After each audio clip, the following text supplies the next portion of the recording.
Pernah jajal kekuatan timnas di tahun 2013, mantan pelatih Belanda ini sebut Indonesia layak berada di Piala Dunia 2026, Louis van Gaal, saya tidak percaya itu Indonesia. Marcelino dan 3 pemain ini berpotensi besar dicoret Shin Tae-yong. Netizen, gue sih setuju aja si Lino dicoret. Dikenal sebagai tim yang gampang jatuh saat terjadi benturan.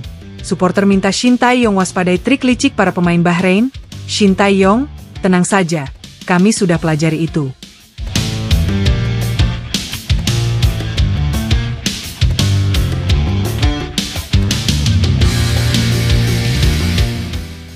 Yaps, timnas Indonesia saat ini memang tengah disorot banyak media luar, ASEAN, Asia, bahkan Eropa sekalipun. Setelah sukses menaturalisasi beberapa pemain keturunan berdarah Belanda Indonesia, timnas Indonesia akhirnya mendapat satu progres signifikan dari bergabungnya beberapa pemain tersebut. Selain lolos ke round 3, penampilan dari timnas Indonesia juga dinilai banyak orang semakin memperlihatkan progres yang sangat signifikan. Berhasil mencuri 1 poin di jeda kemarin, anak asuh Shin Tae-yong juga berhasil menahan 1 karyawan tetap Piala Dunia lainnya Australia. Hal itu semakin menegaskan, kalau posisi Indonesia di grup C ini tidak bisa dibilang sebagai tim underdog lagi. Ya walaupun kita sebenarnya sangat senang jika disebut tim underdog, karena secara psikologis, hal itu berdampak baik bagi para pemain, untuk bisa memberikan hasil maksimal dan memberikan kejutan di atas lapangan. Salah satu pelatih yang kian ikut menyorot performa anak asuh Shin Tae-yong, adalah mantan pelatih Belanda Louis van Gaal. Sempat menangani timnas Belanda di beberapa periode, dirinya pertama kali mengasuh The Orange itu di tahun 2000 sampai 2001, lalu 2012 sampai 2014, dan terakhir adalah 2021 sampai 2022 kemarin. Bahkan di tahun 2013 silam, dirinya sempat berkunjung ke Indonesia dan melakukan pertandingan persahabatan melawan timnas Indonesia. Bersama pemain-pemain top saat itu, sebut saja Robben van Persie, Arjen Robben, dan Wesley Sneijder. Saat itu, anak asuh Louis van Gaal berhasil menang dengan skor 3-0 atas timnas. Kendati begitu, dirinya memang sempat mengeluhkan kondisi lapangan di stadion saat itu. Begitu juga dengan cuaca di Jakarta yang dia rasa berbeda jauh seperti di Belanda. Namun secara permainan, dia merasa kalau timnas Indonesia mampu tampil cukup baik, walaupun memang kendali permainan mereka kuasai sepenuhnya.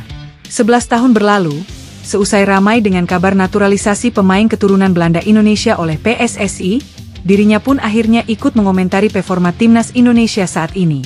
Dengan kekuatan dan posisi Indonesia yang sekarang berada di round 3, praktis dia merasa kalau itu seperti bukan Indonesia.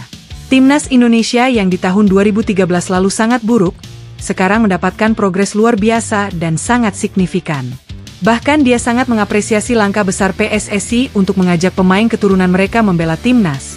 Dan itu menurutnya tidak salah dan jadi langkah yang sangat jenius. Kami pernah ke sana beberapa tahun lalu, kondisi di sana sangat ramai supporter dan beberapa pendukung mereka sangat menanti kami waktu itu, ucap Louis van Gaal.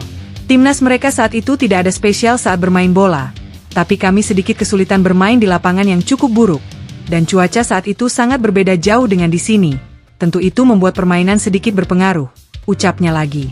Saya melihat timnas mereka sekarang seperti bukan Indonesia. Mereka adalah skuad yang berbeda. Langkah besar federasi mereka mencari keturunan di sini adalah upaya jenius. Mereka sangat brilian bisa mengajak beberapa pemain keturunan kami untuk bergabung, tutupnya. Marcelino dan 3 pemain ini berpotensi besar dicoret Shin Tae-yong. Netizen, gue sih setuju aja di Lino si coret. Imbas dari performa dan belum adanya menit bermain bersama Oxford United, Marcelino dan beberapa pemain ini berpotensi dicoret oleh Shin Tae-yong. Seperti yang kita tahu, kalau Shin Tae-yong sendiri memang sudah memanggil sebanyak 27 pemain untuk berkumpul dan berlatih, guna menatap 2 laga tandang melawan Bahrain dan juga Cina. Namun dari 27 nama pemain tersebut, selanjutnya hanya 23 nama yang akan didaftarkan untuk 2 laga tersebut. Hal itu tentu merujuk kepada regulasi AFC, yang hanya memperbolehkan tiap-tiap tim mendaftarkan 23 nama pemain. Jika kita melihat skuad saat ini, apalagi dengan kehadiran Mads Hilgers dan Eliano Reinders, praktis memang akan ada beberapa nama pemain lama yang tersingkir. Di posisi back, Wahyu Prasetyo diprediksi berpotensi dicoret oleh Shin Tae-yong, karena pemain di posisinya sudah sangat banyak. Selain itu, satu nama lagi yang sedang ramai dibicarakan adalah Pratama Arhan.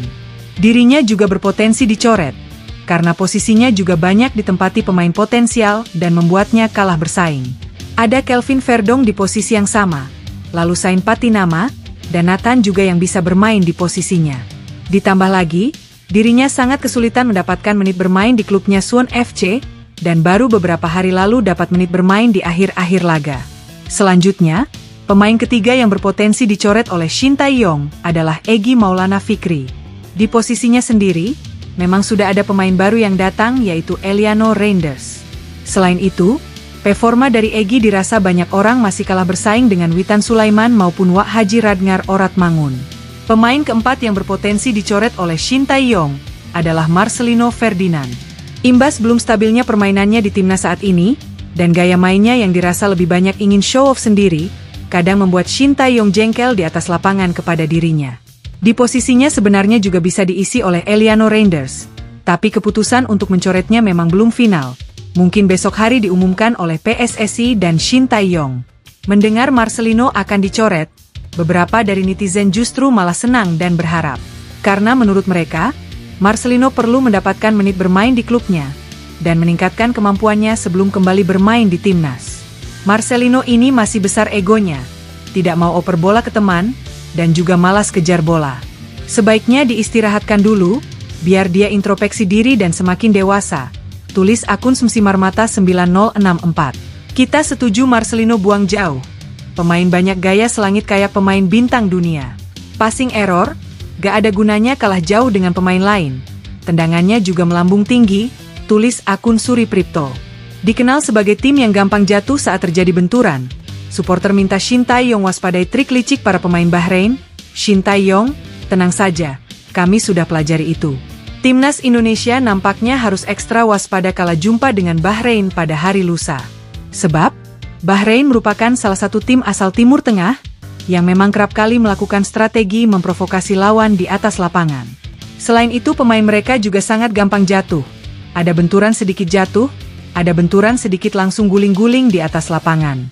Hal itu sempat mereka lakukan saat melawan Australia kemarin, yang saat itu juga sempat membuat pelatih dari Australia Graham Arnold merasa jengkel.